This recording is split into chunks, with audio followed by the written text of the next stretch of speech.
कैसे हैं बच्चों? अच्छे हैं? Okay, good morning to all of you.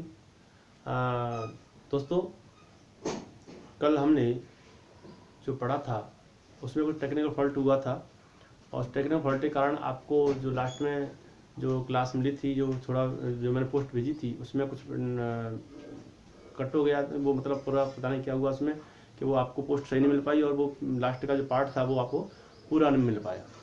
तो कोई बात नहीं, हम उससे आज की क्लास में हम उसे कवर करेंगे। और कल थोड़ी सी हमसे गलती हुई थी, कल पहली क्लास थी और हम एक गलती करके थे, हमने ईश्वर वंदना नहीं की थी। तो आज उस गलती को नहीं करेंगे, आप भी करें मेरे साथ में। और फिर उसके बाद में क्योंकि 2 मिनट ईश्वर को जरूर देने चाहिए। अब विद्यालय हो तो भी तो देते, तो यहाँ भी दें। ठीक है बच्चों, तो शुरुआत करते हैं।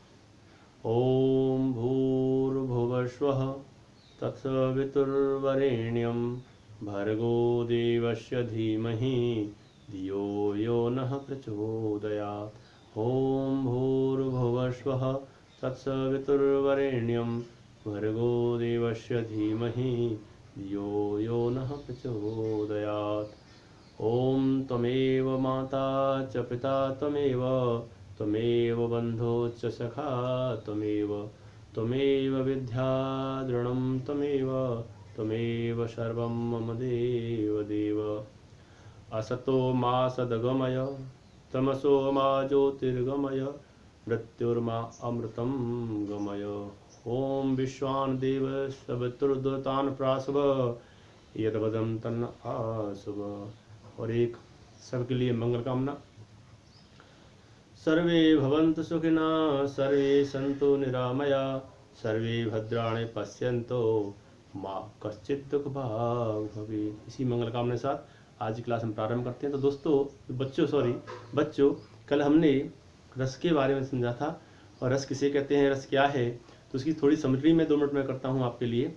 रस क्या है, रस किसे कहते हैं, तो उसमें कल हमने बताया था रस का शाब्दिक अर्थ होता है आनंद। क्या होता है? आनंद। अर्थात रसस्यते इति रसौ, रसस्यते इति रसौ, अर्थात जिसे चखा जाए, जिसका आस्वादन किया जाए उसे रस कहते हैं। ठीक है, और रस को काव्य की आत्मा भी कहते हैं। ठीक है, अब रस क्या है? रस वे हैं जो हमारे हृदय में कोई भाव उत्पन्न हुआ, जैसे खुशी का भाव, दुख का भाव, है ना, तो ये सब क्या है? रस है। राइट। तो अब प्रश्न ये आता है कि जो रस हैं, ये रस की निष्पत्ति होती है एक्चुअली में क्या है? रस जो होते हैं वे स्थायी भाव के रूप में हृदय में विद्यमान होते हैं। अवसर पाकर जो स्थायी भाव है वो जागृत होते हैं, उद्दीप्त होते हैं और वो रस दशा को प्राप्त होते हैं। लेकिन परिभाषा तो यही रहेगी कि यानी रस का शाब्दिक अर्थ है आनंद, और जिसे चखा जाए, जिसका आस्वादन किया जाए उसे रस कहते हैं, यानी रसस्यते इति रसौ। राइट। और आचार्य भर्तृमुनि ने अपने नाट्यशास्त्र में भी एक सूत्र दिया है, उसे आप नोट कर लें। विभावानुभाव्य व्यभिचारण संयोगाद्र निष्पत्ति, अर्थात विभाव, अनुभाव और व्यभिचारी भावों संयोग से रस की निष्पत्ति होती है। ठीक है, तो कल हमने इसको समझा था और उसको आपने, मुझे आशा है आपने फेर कर ली होगी। फेर जरूर बनाएं, नोटबुक जरूर बनाएं और रोज का काम रोज करें, अन्यथा आप पर बहुत लोड हो जाएगा और इसे याद करते जाएं। ठीक है, इन छुट्टियों को आपको जो मिली हैं इसका आप पूरा लाभ उठाएं। तो अब आगे हम चलते हैं। कल हमने और समझा था, मैंने आपको 5 रस दिए थे याद करने के लिए, 5 स्थायी भाव और उनके रसों के नाम। ठीक है, वो आप, मुझे आशा है आपने याद कर लिए होंगे, फिर कर लिया हुआ। अब थोड़ा सा डिटेल में दोबारा से फिर एक बार समरी करते हुए चलते हैं। ठीक है, तो दोस्तों, जो बच्चों सुने ध्यान से, तो ये रस है। रस के मैंने, हाँ एक चीज़ और, मैंने रस के आपको कल 4 अंग बताए थे। रस के कितने अंग होते हैं? 4।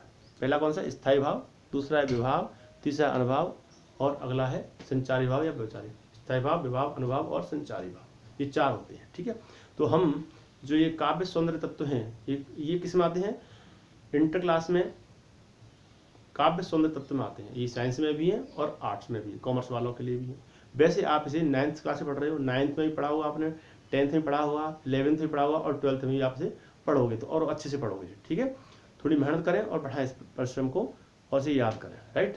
अब हम चलते हैं मैं आपको समझाता हूँ, बोर्ड पे थोड़ा ध्यान दें, मैं आपके लिए नहीं दिखाई देता, मैं बोल रहा हूँ, आप नोट कर दिया, कॉपी पेन ले लें और लिखते जाएं। हमारे स्थायी भाव कितने होते हैं? स्थायी भाव संख्या कितनी होती है? 11 होती है। वैसे 9 पढ़ते हैं हम, लेकिन 2 विद्वान ने उसमें और जोड़ दिए हैं। एक्चुअली में क्या है, जो रति नामक स्थायी भाव है, रति नामक स्थायी भाव, वह संज्ञा रस को प्राप्त होता है। लेकिन रति नामक स्थायी भाव है, इसके विद्वानों ने 3 भाग किए हैं। पहला भाग कौन सा है बच्चों? पहला भाग आपने पढ़ा होगा कांता विषयक रति। इसमें आता है नायक नायिका का प्रेम। दूसरा है संतति विषयक, संतति यानी संतान के प्रति प्रेम, ये भी इसमें आता है रति में। एक होता है देव विषयक रति, ईश्वर के प्रति आस्था, अपने इष्ट के प्रति आस्था, ये आते देव विषयक रति में। तो 3 भाग हो गए इसके, ठीक है।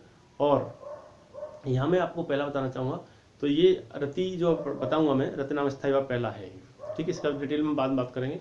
तो पहला है रति, लिखे, नोट कर लें आप कॉपी में। पहला है नंबर 1 रति, लिखें रति, स्थायी भाव क्रम डाल लें, सारणी बना लें आप ऐसे, है ना। पहला है रति, दूसरा है हास, तीसरा स्थायी भाव है शोक, चौथा है क्रोध, पांचवा उत्साह, छठवां है भय, सातवां है आश्चर्य या विस्मय, आठवां है ग्लानि या जुगुप्सा, और 9वां है निर्वेद। 10वां कौन सा बच्चों? वत्सलता, जो मैं बता रहा था आपको, जो विद्वान बात जोड़े हैं। और 11वां है देव विषयक रति। कौन सा है? देव विषयक रति। अब इनके रस को समझते हैं। जैसे पहला है रति, तो इसका स्थायी भाव, जो स्थायी भाव रति, इसका रस कौन सा हुआ? संज्ञा रस। ये किस रस को प्राप्त होता है? संज्ञा रस को। हास जो है वो हास रस को प्राप्त होता है। शोक जो स्थायी भाव है वो करुण रस को प्राप्त होता है। क्रोध रौद्र रस को प्राप्त होता है। उत्साह नामक स्थायी भाव भयानक रस को प्राप्त होता है। भय नामक स्थायी भाव, उत्साह नामक वीर रस को प्राप्त होता है। भय भयानक को प्राप्त होता है। आश्चर्य और विस्मय, आश्चर्य या विस्मय, ये अद्भुत रस को प्राप्त होते हैं। 8वां ग्लानि, ग्लानि भी कहते हैं से, जुगुप्सा भी कहते हैं से, ठीक है। ग्लानि या जुगुप्सा ये विवत्स रस को प्राप्त होता है। और निर्वेद शांत रस को प्राप्त होता है। वत्सलता वात्सल्य रस को प्राप्त होता है। और 11वां है देव विषय रति, स्थायी भाव है ये भक्ति रस को प्राप्त होता है। दोबारा फिर सुन लें, रति का रस श्रृंगार, हास का हास्य, शोक का करुण, क्रोध का रौद्र, उत्साह का वीर, भय का भयानक, आश्चर्य का अद्भुत, ग्लानि का विवत्स, और निर्वेद का शांत, वत्सलता का वात्सल्य, और देव विषय रति का भक्ति रस। राइट, ये हमारे 9 स्थायी भाव और उनके रस में आपको समझाइए, ठीक है। अब आती है कि हम, अब जैसे हम स्टडी कर रहे हैं, तो कोई हमारे सामने कोई काव्य पंक्ति आ जाती है, तो हम पहचान कैसे करें इनकी? रस्तों में याद हो गए, लेकिन समस्या क्या है कि पहचान नहीं हो पाती है। तो पहचान के लिए हमें क्या करना है? हमें किसी काव्य पंक्ति, कोई काव्य रचना को पढ़ने के बाद में, या किसी दृश्यात्मक या श्रवण योग्य रचना को, विधा को पढ़ने सुनने के बाद में हम क्या करते हैं? हम उसके भाव पे जाते हैं, उसका भाव क्या है। तो पहला, जैसे कि मैंने बताया आपको, रति, ये इसका स्थायी भाव है, इसका रस कौन सा हुआ? संज्ञा रस। अब पहचान कैसे करेंगे? तो इस पे क्या है, ये इसमें जहाँ पर किसी के मतलब नायक नायिका के प्रेम का जहाँ वर्णन हो, तो वहाँ रति नामक स्थायी भाव होगा और संज्ञा रस को प्राप्त होगा, ठीक है। यहाँ ये ध्यान रखना है आपको। जैसे आपने देखा कि, एक मैं एग्जाम्पल देता हूँ आपको, कि बतरस लालच लाल की, मुरली धरी लुकाय, सोह करे भौहन हसे, देन कहे नट जाए। यहाँ भगवान श्री कृष्ण और राधा का प्रसंग लिया गया है, जहाँ भगवान श्री कृष्ण से राधा बात करने के लालच में उनकी मुरली छुपा लेती हैं। तो यहाँ पर जो भाव क्या आ रहा है, उनके हृदय में जो भाव है, प्रेम का जो भाव है, वह उत्पन्न हो रहा है, ठीक है। तो यहाँ कौन सा रस हो जाएगा? ये हो जाएगा संज्ञा रस, ठीक है। ये ऐसी पहचान है, ठीक है। अब मैंने आपको बताया था कि इसके 3 विद्वानों ने भेद बताए हैं, कांता विसरति, नंबर 1 कांता विसरति, और दूसरी बताई थी मैंने आपको कांता विसरति के साथ में संतान संतति विषयरति, ठीक है। और तीसरी बताई मैंने आपको संतति विषयरति में ये चीज बताना चाहूँगा, जिसे बोलते हैं, इसका जो संतति विषयरति जो होती है, इसमें क्या होता है, वात्सल्य जो रस बनता है, वात्सल्य रस बनता है, इसमें सूरदास जी को महारत हासिल है। सूरदास जी इसमें श्रेष्ठ हैं। उन्होंने वत्सलता पे इतना साहित्य का संग्रह लिखा है कि वह इसके श्रेष्ठ कवियों में उनकी गिनती होती है।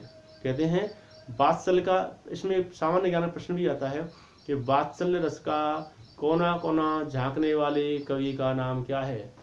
तो क्या लिखेंगे, वात्सल्य का कोना कोना झांकने वाले कवि का नाम है सूरदास, है ना। वैसे भी आपने देखा सूरदास जी तो सूर्य के समान हैं। इस पर एक दोहा मैं सुनाता हूँ आपको कि सूर सूर तुलसी शशि, सूरदास जी सूर्य के समान और तुलसीदास जी चंद्रमा के समान। सूर सूर तुलसी शशि और उडगन के सबदास और अब के कवि खद्योत सम सो जह तह करत प्रकाश। अर्थात सूरदास जी सूर्य के समान हैं और तुलसीदास जी चंद्रमा के समान हैं और केशवदास भी महान कवि हुए हैं, वो तारों के समान उनका बताया है। आजकल कवियों की संज्ञा कवियों ने क्या दी है, आजकल कवि भी अलग महान हैं, बुरा नहीं माने, लेकिन अब ये पंक्ति का जो विद्वानों ने लिखी है, जो मैंने पढ़ी है, वो मैं बता रहा हूँ। आजकल कवि महान है, ऐसी बात नहीं है। कवि हमेशा महान होता है, क्यों, कवि वह इंसान होता है जो जहाँ न पहुँचे कवि, जहाँ न पहुँचे रवि वहाँ पहुँचे कवि। तो उसमें जो अर्थ है उसका वही है कि आजकल कवि तो फिर उनकी तुलना नहीं है, मैं अर्थ पर नहीं थोड़ा जाऊँगा, राइट। तो ये अब तीसरा हो गया इसमें देव विसरती, तो इस पर हम बताएंगे, अभी चर्चा करेंगे। अब दूसरा है हास रस। हास रस पे क्या है, रूप वाणी, लिखते जाए, रूप वाणी या शारीरिक विकृति को देखकर उत्पन्न होने वाला हंसी का भाव। आपने देखा है कि कभी आप कोई नाटक देखते हैं, आपने देखा हो कोई आदमी जोकर बन के आता है, एक शर्ट किसी रंग की, पैंट किसी रंग का, तो हंसी आ जाती है। या किसी की शारीरिक विकृति होती है तो कभी कभी हंसी आ जाती है, हंसना नहीं चाहिए वैसे, हंसी आ जाती है। या कोई वाणी में विकृति आ गई तो कभी हंसी आती है। तो वहाँ पर ऐसे भावों को देख करके क्या होता है, हंसी का भाव आता है।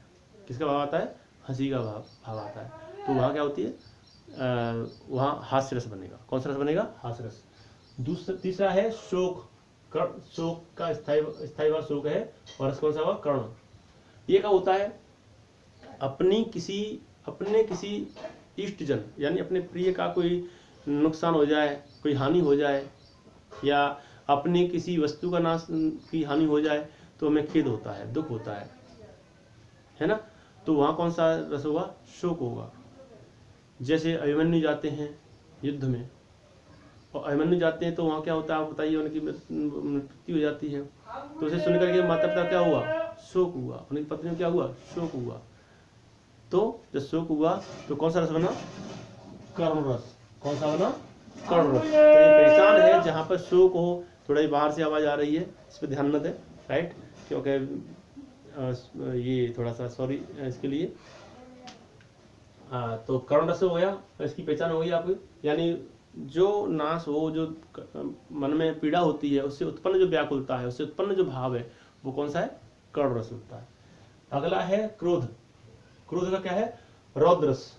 क्रोध, जब किसी क्रोध आता है तो आपने देखा हो चेहरे पे एकदम चेहरा तमतम हो जाता है, चेहरा लाल हो जाता है, आंखें भौएं तन जाती हैं, है ना, एकदम जोश आ जाता है इंसान के अंदर, क्रोध में आवेश में आ जाता है वो। तो आवेश में आते ही तो वो कौन सा रूप धारण कर लेता है, रौद्र रूप।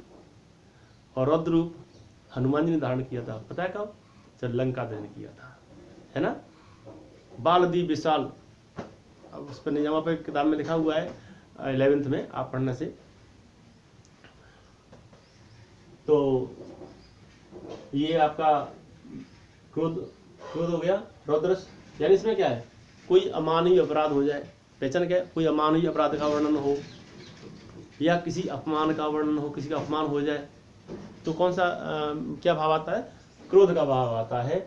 और इससे उत्पन्न जो उत्तेजना होती है उसे हम क्या कहते हैं, ये अपमान से या क्रोध से या किसी के द्वारा कुछ कहने पर जो हृदय में भाव उत्पन्न होते हैं, जो विकार उत्पन्न होता है, उससे वो कौन सी दशा प्राप्त होता है, इसको रौद्र रूप को, ठीक है। अगला है उत्साह। उत्साह क्या है, उत्साह से कौन सा रस बनेगा, वीरस। ये क्या होता है, जैसे जहाँ दया का भाव हो, दया दान का भाव हो, या कहीं वीरता का भाव हो तो कौन सा रस बन जाएगा? वीरस बन जाएगा। कौन सा बन जाएगा? वीरस। इसमें शौर्य की गाथा और धैर्य, ये भी वीर, यार किसी के धैर्य है, धीरता का धैर्य, उसके अंदर धीरज है, तो भी ये कौन सा रस बनेगा? ये वीरस बनेगा। जैसे आपने सुना होगा, जब मैं आपको सुनाता, रण बीच चौकड़ी भर भर कर चेतक बन गया, निराला था राणा प्रताप के घोड़े से पड़ गया, हवा का पाला था। ये वीरस हो गया, है ना। धीर तुम बड़े चलो, वीर तुम बड़े चलो, हाथ में ध्वजा रहे, बादल सजा रहे, तुम न डर रुको नहीं, तुम न डटो वहीं। धीर तुम बड़े चलो, वीर तुम बड़े चलो, धीर तुम बड़े चलो, है ना। तो ये भी कौन सा हो गया? वीरस। अगला है भय। भय से कौन सा बनेगा? भयानक। और यानी भय, भयानक। इसकी पहचान क्या है? इसकी पहचान है किसी डरावने दृश्य को देखने से उत्पन्न मनोविकार। किसी डरावना दृश्य हमने देखा, कोई जिससे हमें भय लगे, जैसे हम जा रहे हैं अकेले, हमें कोई हिंसक जंतु मिल जाता है, जैसे सर्प मिल गया अचानक, या कोई हमें भयानक जो शेर मिल गया, कोई ऐसा भयानक जैसे हम अकेले हैं, हमें डर लग रहा है, या हम घर में ही हैं, कोई नहीं है और अचानक तूफान आ जाता है, लाइट चली जाती, रात का समय है, हम बालक हैं तो डर लगता है, तो ये क्या है? ये भय उत्पन्न होता है। इससे कौन सा रस बन जाता है? भयानक उत्पन्न हो जाता है ना। या कभी कभी क्या होता है, कोई बात स्मरण हो जाती है, हमें स्मरण होने से हम भयभीत हो जाते हैं, कभी कभी ऐसा भी होता है, ठीक है। इसकी पहचान है। अगला आश्चर्य विस्मय, यानी यहाँ क्या है? किसी आश्चर्यजनक परिस्थिति को देखने के बाद में, या हमने कोई अलौकिक वस्तु देखी, जैसे हमने देखा कि कोई व्यक्ति कहीं हमने देखा कोई व्यक्ति जा रहा है और उसके जो अंग हैं वो अलौकिक हैं, अलग हैं, समाज से हटके, या ऐसा कोई वर्णन है जो सांसारिक वस्तुओं से हटके ऐसा वर्णन आता है, तो वो कौन सा रस होगा? वहाँ होगा विस्मय या आश्चर्य, ठीक है। और इसका स्थायी भाव मैंने बता दिया, अद्भुत, ठीक है। दूसरा है, अगला है 8वां है गिलानी या जुगुप्सा, यानी मन के विपरीत, मन के विपरीत इस कल्पना को कल्पना करके, या किसी दृश्य को देख करके, किसी दृश्य को देखा या कोई कल्पना करी, तो हमारे अंदर क्या होगी? गिलानी होगी। मैं एक थोड़ा एग्जाम्पल देता हूँ, छोटा सा घृणित एग्जाम्पल है, नहीं देना चाहिए, लेकिन आप जैसे मान लीजिए आप कहीं जा रहे हैं बड़े हंसते खुशे मुस्कुराते हुए, और रास्ते में आपको क्या मिलेगा? आपने देखा ये कोई जानवर मरा पड़ा हुआ है, उसे कुत्ते नोच रहे हैं, चील को भी खा रहे हैं, बदबू आ रही है, मक्खियाँ बना रही है, तो आपके अंदर क्या होगा? घृणा का भाव होगा, ठीक है। तो ये घृणा का भाव, किसी वर्णन में भी घृणा का भाव उत्पन्न होता है, तो भी क्या होगा?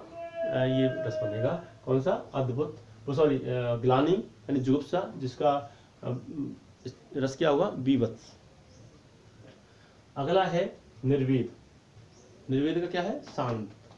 रस क्या होगा? शांत, यानी संसार के से विरक्ति का भाव, संसार से विरक्ति का, जैसा संतों में होता है ना। मैं तो सांवले के रंग रांची, मैं तो सांवले के रंग रांची, है ना। साज सिंगार बांध पग घुंघरू, लोग लाज ते नाची, मैं तो सांवरे के रंग रांची। मीराबाई भक्ति में खो गई है ना। कबरा खड़ा बाजार में, ना काहू से बैर, कबरा खड़ा बाजार में, मांगे सबकी खैर, ना काहू से दोस्ती, ना काहू से बैर, है ना। संसार से व्यक्ति का भाव है, ये कौन सा है? शांत रस, सैव निर्वेद, ठीक है। अगला है वत्सलता, वात्सल्य। स्थायी भाव क्या है? वत्सलता। रस कौन सा है? वात्सल्य, यानी संतान प्रति प्रेम या भाई बहन का सात्विक प्रेम, भाई बहन का सात्विक प्रेम या संतान प्रति प्रेम क्या कहलाता है? इसके अंतर्गत आता है वत्सलता, इसका अर्थ है वात्सल्य, है ना।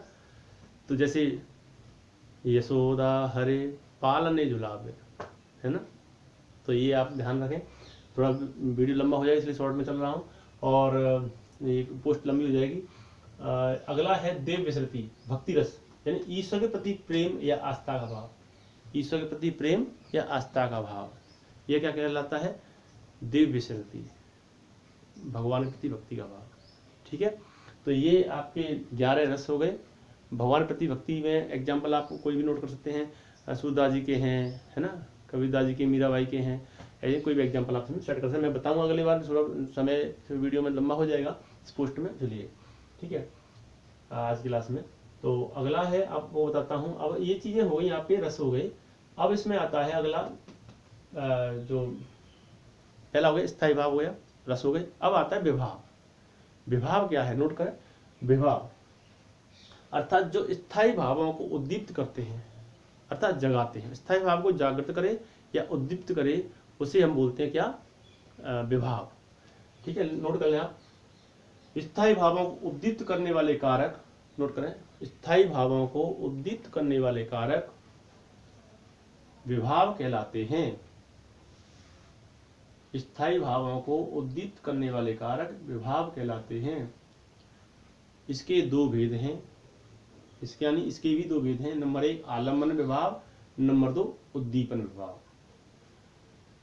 क्योंकि यही वो कारण है जो स्थायी भावों को उद्दीप्त करते हैं। कौन से, आलम्बन विभाव और उद्दीपन विभाव। ठीक है, अब आलम्बन क्या है, आलम्बन जो वस्तु या व्यक्ति भाव को जागृत करने का, नोट कर लें, जो वस्तु या व्यक्ति भाव को जागृत करने का कारण होता है, अर्थात जिस वस्तु या व्यक्ति के कारण कोई भाव जागृत होता है, जिस वस्तु या व्यक्ति के कारण कोई भाव जागृत होता है, तो वह वस्तु या व्यक्ति को उस भाव का आलम्बन भाव कहा जाता है। समझ आ गया? इसके दो भेद नोट कर लें आप लोग। नंबर 1 यानी आश्रय और नंबर 2 विषय। नंबर 1 आश्रय और नंबर 2 विषय, ये दो नोट कर लें। ठीक है, अच्छा, अब आश्रय विषय जो है क्या है, आश्रय किसे कहते हैं, जिसके हृदय में भाव उत्पन्न होता है उसे आश्रय कहते हैं। जिसके हृदय में भाव उत्पन्न होता है उसे क्या कहते हैं, आश्रय कहते हैं। और जिसके कारण उत्पन्न होता है उसे विषय कहते हैं। जैसे मुझे शेर को देख के डर लगा, शेर को तो डर किसे लगा, मुझे लगा, तो मैं क्या हो गया, आश्रय। किसके कारण हुआ, शेर के कारण, तो वो क्या हो गया, विषय हो गया, सब्जेक्ट। राइट, तो ये 2 पॉइंट हो गए। अब इसमें विभाव के पहला भाग हो गया आलम्बन, और आलम्बन के बताया वो 2 आश्रय और विषय। अगला है नंबर 2 उद्दीपन विभाव, यानी स्थायी भावों को और तीव्र करने वाले कारक। स्थायी भावों को जो और उद्दीप्त या तीव्र करते हैं वे कारण क्या कहलाते हैं, उद्दीपन विभाव। जैसे शेर को देख के मुझे डर लगा, तो अब और उद्दीपन क्या कहलाएंगे, जैसे शेर को देखकर मुझे डर लगा और मैं हूं अकेला, मेरे पास हथियार भी नहीं है, अंधेरा हो रहा है, जंगल है ना, सुनसान रास्ते हैं, तो ये सब कारण क्या बन रहे हैं, मेरे भावों को और उद्दीप्त कर रहे हैं, मुझे अंदर और डर पैदा हो रहा है। या कोई वीर योद्धा जा रहा है, तो उसका उद्दीपन भाव क्या है, उसका शत्रु, और उसके शत्रु का स्मरण जब आ रहा है उसे, तो हृदय में और उत्साह उत्पन्न हो रहा है और वीरता का भाव आ रहा है। राइट, तो बच्चों आज के लिए क्लास में इतना ही, और इन सब को आप नोट कर लें, समरी कर लें। आज हमने आपको समरी करता हूं मैं, आज आपको हमने क्या बताया, आपको बताया जो काव्य सौंदर्य तत्वों में से जो पहला तत्व है रस, उसके बारे में चर्चा की, और इसको बार बार पढ़ के देखें, बार बार रिपीट करें, तो आपको समझ में आ जाएगा अच्छे से। और इसके अब मैं आपको होमवर्क दे रहा हूँ, उन होमवर्क के प्रश्न नोट कर लें। पहला प्रश्न मैंने नोट किया आपके लिए, पहला प्रश्न लिख लें आप लोग, रस किसे कहते हैं। पहला प्रश्न होमवर्क में लिखें आपसे, जो आपको स्वयं करना, रस किसे कहते हैं, रस की परिभाषा लिखें। ठीक है, रस किसे कहते हैं, रस की परिभाषा लिखें। दूसरा है रस के कितने अवयव, रस के कितने अवयव होते हैं, रस के कितने अवयव होते हैं, अवयव यानी अंग। ठीक है, अगला प्रश्न है अद्भुत रस का स्थायी भाव लिखो। अद्भुत रस का स्थायी भाव लिखो, या अद्भुत रस का स्थायी भाव क्या होगा। सॉरी, अगला प्रश्न लिखें, चौथा प्रश्न, रत्य नामक स्थायी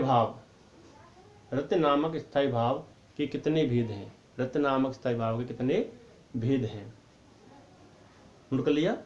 नेक्स्ट नोट करें बच्चों, श्रृंगार रस कितने प्रकार का होता है, श्रृंगार रस कितने प्रकार का होता है। राइट, हालांकि मैंने इस पर कल चर्चा की थी, श्रृंगार रस कितने प्रकार का होता है, इसमें कितने भेद होते हैं, है ना, और नहीं किया तो मैं आपको बताता हूँ।